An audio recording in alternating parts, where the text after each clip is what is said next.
Quiero que miremos un momento en el libro de Ruth, capítulo 1 al versículo 1 al versículo 5.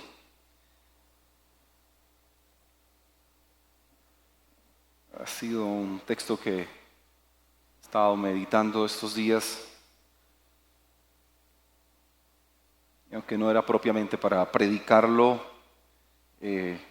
sentí del Señor hablar esta noche de este tema. Si bien de quien voy a hablar esta noche no es el protagonista central del libro como tal, y de pronto no sé si luego predique de un poco más de este libro, pero solo es como comienza la historia, y quiero mirar algunos personajes en la historia sin que ellos sean el centro de la historia del libro como tal. Dice que aconteció en los días que gobernaban los jueces que hubo hambre en la tierra. Y un varón de Belén de Judá fue a morar en los campos de Moab, él y su mujer y 2 hijos suyos. El nombre de sus hijos eran Malón y Kelión. El nombre de aquel varón, era Elimelec, y el de su mujer Noemí, y los nombres de sus hijos eran Malón y Kelión, efrateos de Belén de Judá. Y llegaron pues a los campos de Moab y se quedaron allí. Y murió Elimelec, marido de Noemí, y quedó ella con sus 2 hijos, los cuales tomaron para sí mujeres moabitas. El nombre de una era Orfa y el nombre de la otra Ruth, y habitaron allí unos 10 años. Y murieron también los 2, Malón y Kelión, quedando así la mujer desamparada de sus 2 hijos y de su marido. Si quiere ponerle título a la reflexión de esta noche, colóquelo como movimientos peligrosos. Movimientos peligrosos. El texto comienza diciendo que gobernaban los jueces, en el tiempo en que gobernaban los jueces, que de hecho es el libro que acaba de terminar. Y en ese contexto, pensando un poquito de cómo era el tiempo de los jueces, era un tiempo de decadencia política en el pueblo de Israel. Cuando dice esto sucedió en el tiempo de los jueces, está exactamente en un tiempo de degradación moral del pueblo de Israel.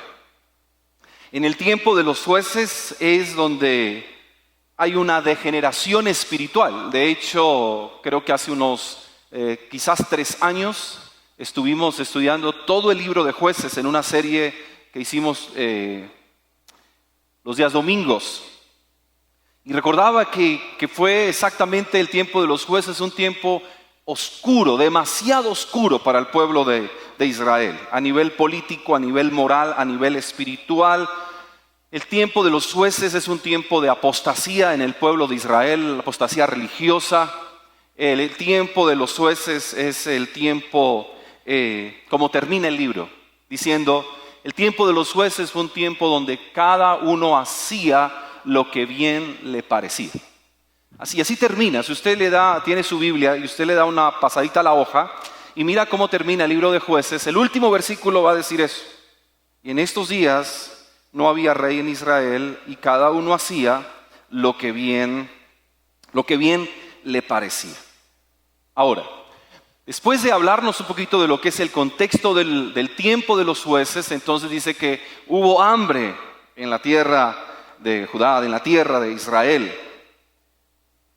Y cuando uno mira esto del hambre, en el Antiguo Testamento se habla de 13 hambrunas que hubo para el pueblo.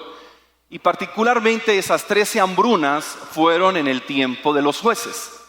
De alguna manera venía como consecuencia a todo lo que les acabo de mencionar. Y en ese contexto entonces dice que en Belén de Judá había un hombre llamado Elimelec con su esposa Noemí y sus 2 hijos, quienes deciden salir de allí por la situación, por la hambruna, e irse a otro lugar. Y creo que ahí es donde comienza de alguna forma lo paradójico del texto en el contexto. ¿Por qué? Belén significa casa de pan y Judá significa alabanza.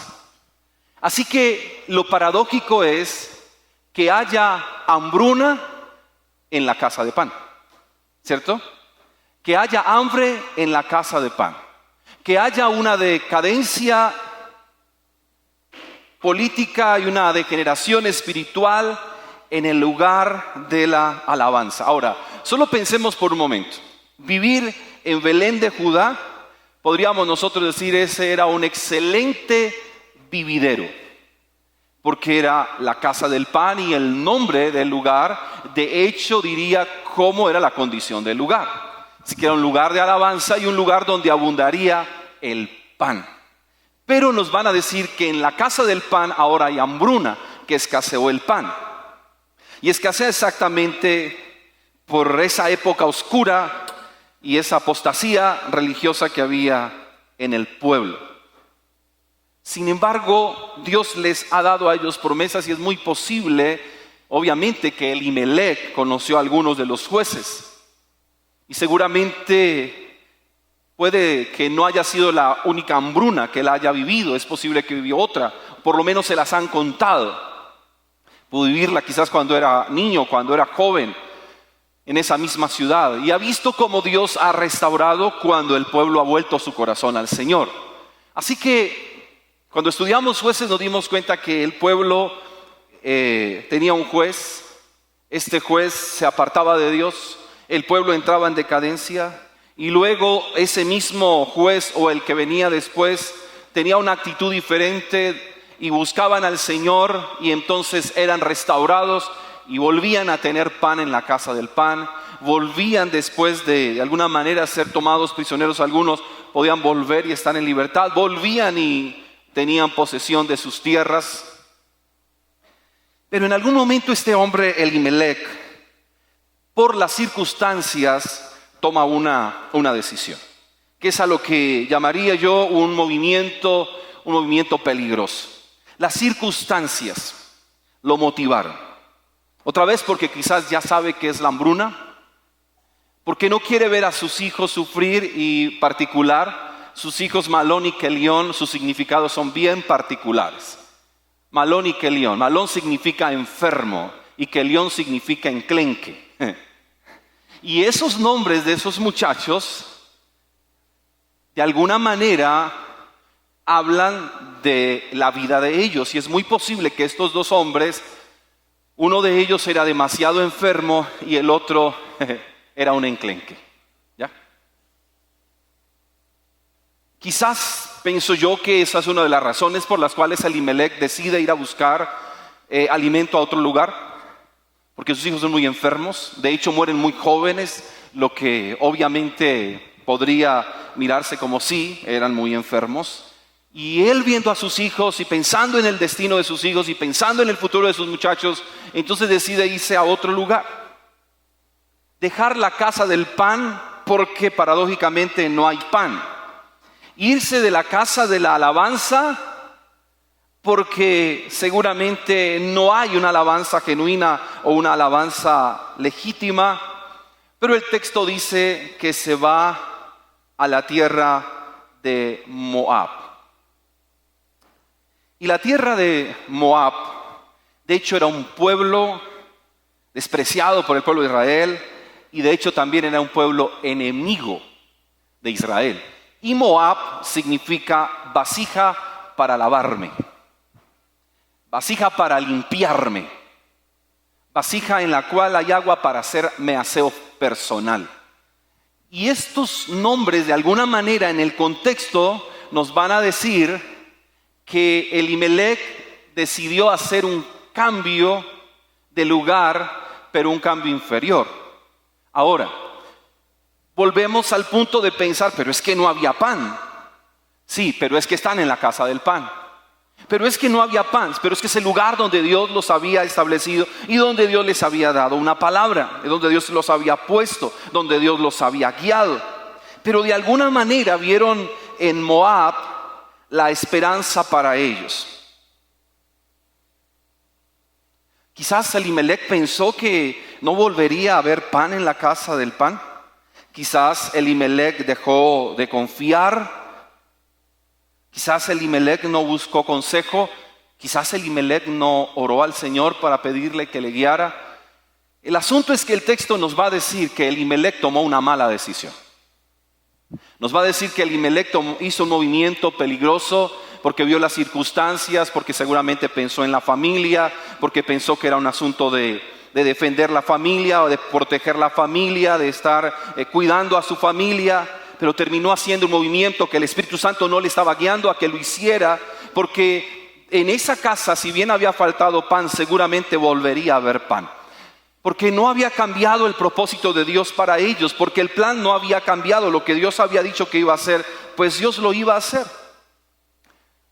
En ese mismo reflexión de ver el significado de los nombres, Elimelec significa mi Dios es rey y Noemí significa agradable. Así que uno mira Belén de Judá y uno dice es una excelente combinación, suena a un lugar hermoso, casa de pan y de alabanza, y una pareja que podemos llamarlos mi Dios es rey y la agradable. Así que eso suena muy bello, aunque sus hijos sean otra cosa. Pero luego, cuando en otros textos más adelante vamos a escuchar a Noemí hablando acerca de la realidad, Elimelec llega y quien podría haber disfrutado de las tierras de Moab se murió. O sea, hace un movimiento y termina, y que para un judío no era nada bueno, terminar muriendo en tierra extraña. Y no terminar sepultado en la tierra de sus padres y con sus padres. Era demasiado significativo para ellos. Pero no, ese movimiento riesgoso que hizo y dañino que hizo le hace morir en la tierra de los enemigos. Y no solo él, sino que se va a morir su descendencia. Es decir, el movimiento peligroso que hizo no solamente lo afectó a él, sino que afectó a su siguiente generación. Luego obviamente miraremos en todo el libro un evento de redención del Señor, y de hecho se ve la obra de Cristo en el mismo libro de Ruth como tal. Pero hasta aquí, solo quedándonos con la familia antes de que entren las nueras, es como una familia de Belén de Judá termina muriendo en la tierra de Moab, donde Dios no los ha llamado a estar, donde Dios no les ha dicho que tienen que ir, pero que seguramente algunas circunstancias ellos las han considerado que son pertinentes y sencillamente se van. Y aunque pareciera positivo, y aunque pareciera correcto, quizás porque las circunstancias los empujaron entonces a irse hacia allí, lo que encontraron fue muerte, lo que encontraron fue soledad y lo que encontraron fue una mala alianza. Creo que a nosotros nos ayuda un poco el hecho de cómo las circunstancias a nosotros nos pueden empujar. Porque humanamente nos desesperamos cuando las cosas no están saliendo bien, ¿verdad? Muchas veces entra el desespero porque no estamos viendo resultados. De alguna manera nosotros queremos todo el tiempo estar en etapas de abundancia, de prosperidad, de bendición, de promoción, de ser lanzados, de ser posicionados. Y si en algún momento entramos en una etapa diferente, quisiéramos cambiarla. Y no tenemos a veces la capacidad de parar un momento para preguntarme si estoy en esta etapa de mi vida, ¿por qué estoy? Estoy en esta etapa de mi vida porque me he buscado entrar en esta etapa, o estas son las consecuencias de mis malas decisiones, o sencillamente son las consecuencias que todos, digamos, como parte de una sociedad tenemos que vivir, o son las consecuencias de malas decisiones, de malos actos, o aún de mi propio pecado, y que tengo que entender la necesidad de guardar quietud y no movernos, porque a veces somos demasiado ligeros para hacer movimientos. Y terminamos realmente en el lugar incorrecto, haciendo lo incorrecto y haciendo que se muera lo que Dios había asignado o destinado para nosotros. Y termina muriéndose aquello en lo cual Dios quiso dar vida, pero que Dios nunca le va a dar vida a aquello a lo cual Él nunca nos ha llamado a actuar. Dios jamás va a dar vida a aquello en lo cual nunca dijo que daría vida. Dios jamás va a respaldar aquello en lo cual nunca nos ha llamado. Podríamos poner todo nuestro empeño. Seguramente Elimelech llega y ve que en Moab hay esperanza. Por lo menos el cuadro de Moab es tan diferente al cuadro de Judá. Pero creo que aquí es donde juega un papel importantísimo la palabra que Dios nos da. Juega un papel muy importante lo que ha dicho el Señor respecto a nosotros, que es en últimas lo que nos debe mover, la palabra que Dios nos ha dado. Movernos por una palabra, no movernos por las circunstancias.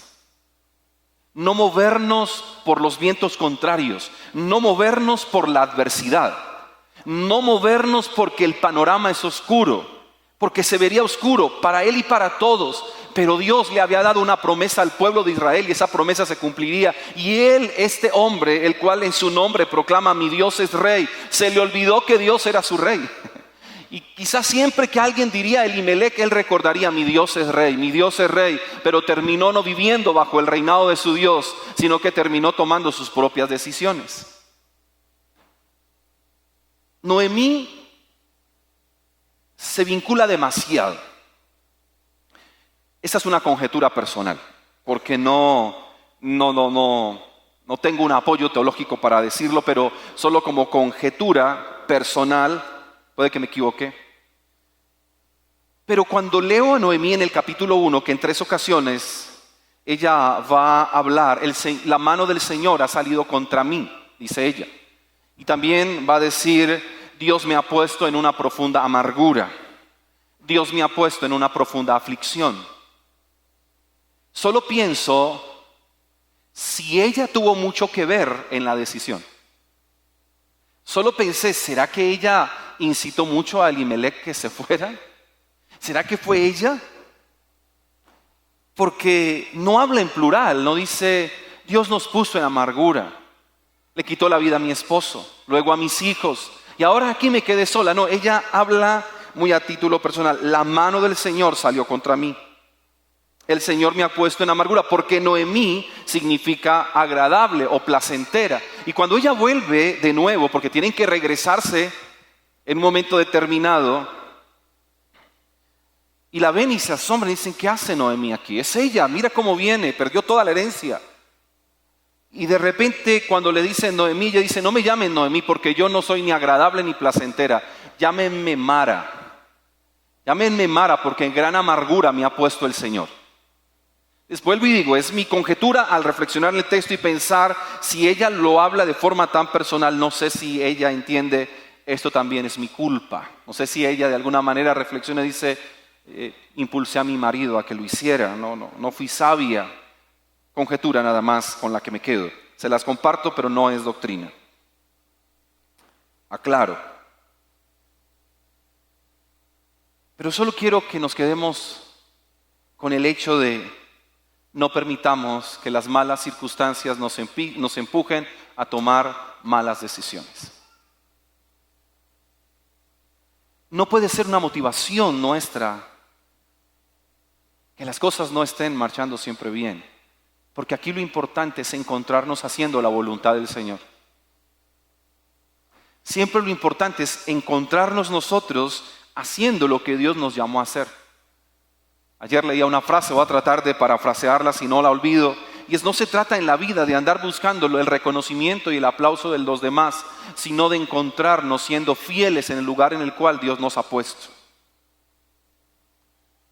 Y esa fidelidad se da aún en las peores circunstancias. Y esa fidelidad se da aún cuando no encuentro absolutamente nada a mi favor.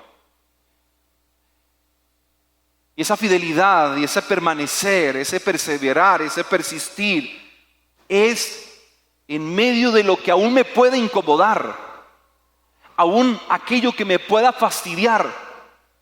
Pero es que estar en el centro de la voluntad del Señor no siempre indica confort. Estar en el centro de la voluntad del Señor no siempre está implicando el que voy a hacer todo lo que quiero, pero terminaré amando todo lo que Él me dijo que hiciera, cuando me encuentro en el centro de su voluntad. Quizás a veces queremos hacer movimientos muy peligrosos dentro de nuestra familia. Quizás porque vemos nuestra familia en riesgo, en peligro. Quizás porque vemos que nuestra familia podría tener mejor futuro en movimientos peligrosos. Movimientos peligrosos. Quizás porque no somos tan sensibles. Escuchaba esta semana y cuando meditaba en el texto ayer en la mañana y pensando en algo que había escuchado el día anterior de una familia que reciben la propuesta de salir del país. Así que hacen todos los ajustes, nos vamos del país. Vendieron todo, y se fueron. Pero no contaron con que al llegar al país al que llegaron, no les permitieron entrar, sino que les dañaron el visado. Así que regresaron. ¿Cómo es la angustia, no? Porque pues yo invierto todo con una actitud de fe, de esperanza, de que me va a ir bien, de que yo puedo ir, de que se van a abrir puertas. Y solo pensé en eso y lo hicieron ellos, lo puedo hacer yo, lo hizo Elimelec, lo puede hacer el que está a su lado. Tan fácil que es hacer movimientos peligrosos. Y tan fácil que es de repente perder. No estoy pensando solo en lo material, porque pues, al fin de cuentas podría de alguna manera conseguirse, ¿no? Esta familia se devuelve a Colombia y están completicos, están ahí los mismos. Pero aquí hay una familia que aún perdió la familia. Se perdieron en ese proceso. Porque creo que para nosotros es muy importante el hecho de confiar con el respaldo del Señor. Y para eso es una forma de entender la voluntad del Señor es en el punto de mi vida en el que estoy o en la etapa en la que me encuentro, es el lugar donde Dios quiso que esté. Y es donde Dios me ha dado una promesa y me ha dado una palabra para no movernos por circunstancias, por emociones, por apreciaciones personales, sino más bien cuando dejamos que sea el Señor el que obre. Y más otra vez, porque el enemigo es experto en querer dañar propósitos eternos en nosotros. Escuche esto. El enemigo es experto en querer dañar propósitos eternos. Hay algo que usted y yo no podemos descuidar de nuestra fe, amados, y es esto. Hay 3 verdades claves que cada una da para obviamente un tema, pero que de alguna manera las repito en mis predicaciones, que es diseño, propósito y destino. Diseño, propósito y destino. Y si hay algo que el enemigo va a tratar de estropear, y lo ha hecho desde el comienzo, es querer dañar nuestro, ¿cuál fue el primero? Diseño. Querer cambiar nuestro diseño, tergiversar el diseño. Y luego también va a luchar astuta y sagazmente por dañar el propósito. Porque cuando se echa a perder el diseño y se echa a perder el propósito, rara vez se puede llegar al destino que teníamos en el Señor. No estoy hablando de perder la salvación de ninguna manera. No, pero sí del destino que teníamos en Él. Por decisiones incorrectas, por movimientos peligrosos. Y no solamente son movimientos físicos, pueden ser movimientos emocionales, pueden ser unos cambios bruscos en la manera en que estamos percibiendo a Dios, la palabra, la iglesia. Y creo tan importante que entonces nosotros podamos parar un momento. Y le animo para que lea el libro de Ruth. De pronto predica el domingo, quizás, no lo sé, pero de pronto lo predique, de pronto no. Pero léalo para que mire la historia de la redención que viene después. Que tiene que ver de hecho con Cristo, porque de todo esto al final algo muy, muy extraordinario va a salir. Que Dios nos guarde a nosotros de tomar iniciativas que no provienen del Espíritu Santo. Que Dios nos guarde a nosotros de tomar iniciativas que no son motivadas por el Espíritu de Dios. Que creo que es tan importante guardar nuestro corazón. No sé si estos muchachos por enfermos y enclenques no le dijeron al papá, no papá, no nos vamos papá. Quizás le podrían haber dicho, papá, quedémonos aquí, es aquí donde tenemos que estar. Diría que León, papá, yo soy muy enclenque como para arrancar un peregrinaje de aquí a Moab. Estos dos muchachos saben, porque los judíos realmente sabían lo que era trasladarse a otra ciudad y más a esta ciudad.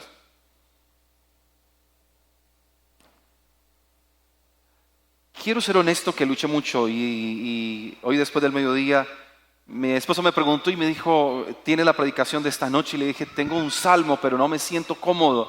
Estoy en Ruth, porque esta mañana oramos este capítulo en el equipo pastoral. Parte nada más, lo estuvimos orando, no meditando, solo lo orábamos. Y le dije, sí, me siento muy inclinado a ir a Ruth y poder hablar un poco de Ruth. Así que quizás esta noche el Señor, alguien solamente quiere decirle, cuídate de hacer movimientos extraños. Cuídate de dañar tu diseño, tu propósito y tu destino. Solo confía que el Señor en el tiempo justo hará lo que tiene que hacer. Invito a que incline su rostro, por favor, y oremos.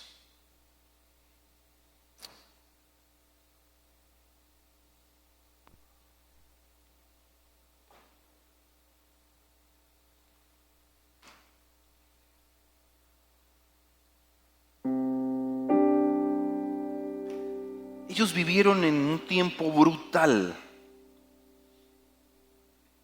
Pienso que es un tiempo tan similar al nuestro: decadencia política, degradación moral, de inmoralidad, de degeneración espiritual, de apostasía religiosa. Creo que es tan parecido a nuestros tiempos también. ¿Es tan parecido a nuestros tiempos?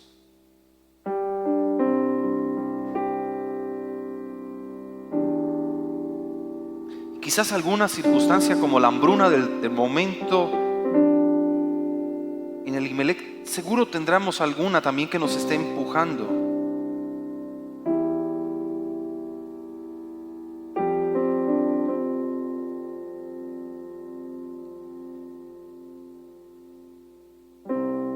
Pero podríamos decir, Señor, guárdame de tomar decisiones por las circunstancias. Porque si bien en Belén de Judá no se veía futuro, Dios para ellos tenía un futuro seguro. Así que no siempre en nuestro peregrinaje vamos a tener todo un panorama iluminado hacia adelante.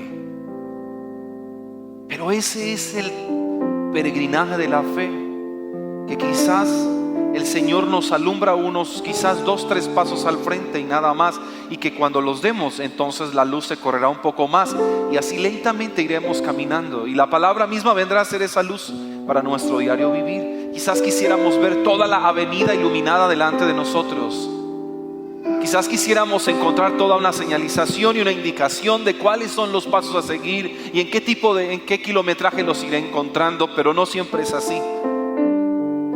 Quizás miro hacia adelante y veo un panorama un tanto oscuro y un poco de luz 2 pasos después de mí. Quizás es lo que el Señor quiere, que demos esos 2 pasos y vendrá Él después y seguirá guiando. Y vendrá Él y seguirá hablando.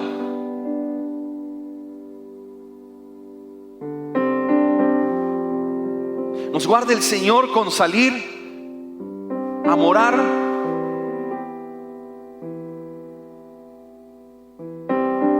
en lo que podría representar para nosotros Moab.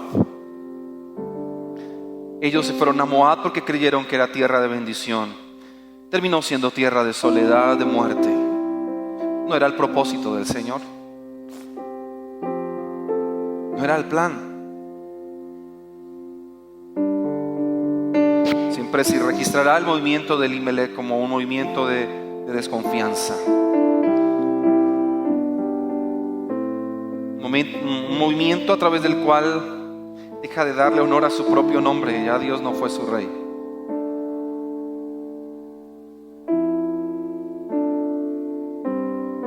Quizás lo que necesitamos es estar quietos y conocer la salvación del Señor.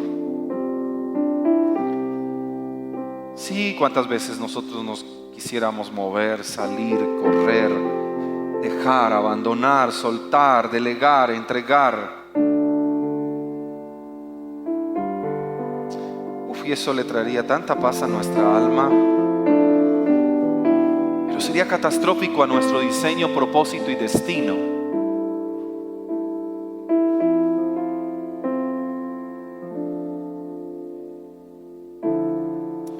Quizás hoy necesitamos decir: enséñame, Señor, tu camino para andar en tu luz. Enséñame a ser sensible a tu consejo.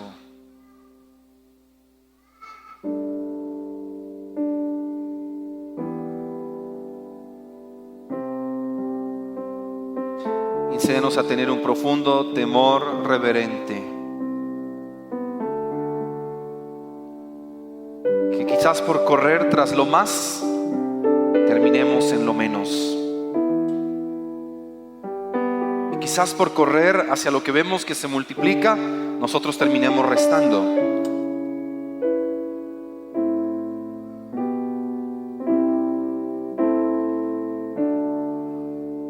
Seguramente esta noche todos necesitamos decir: Señor, guía mis pasos. Alguien necesita hoy venir al Señor para decirle: dame sabiduría para decidir. Ayúdame a vivir en tu consejo.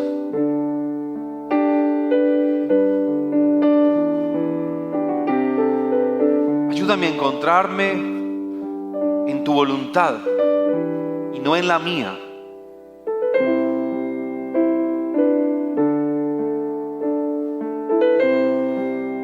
Ayúdanos a encontrar en Elimelech y Noemí un modelo de movimientos peligrosos,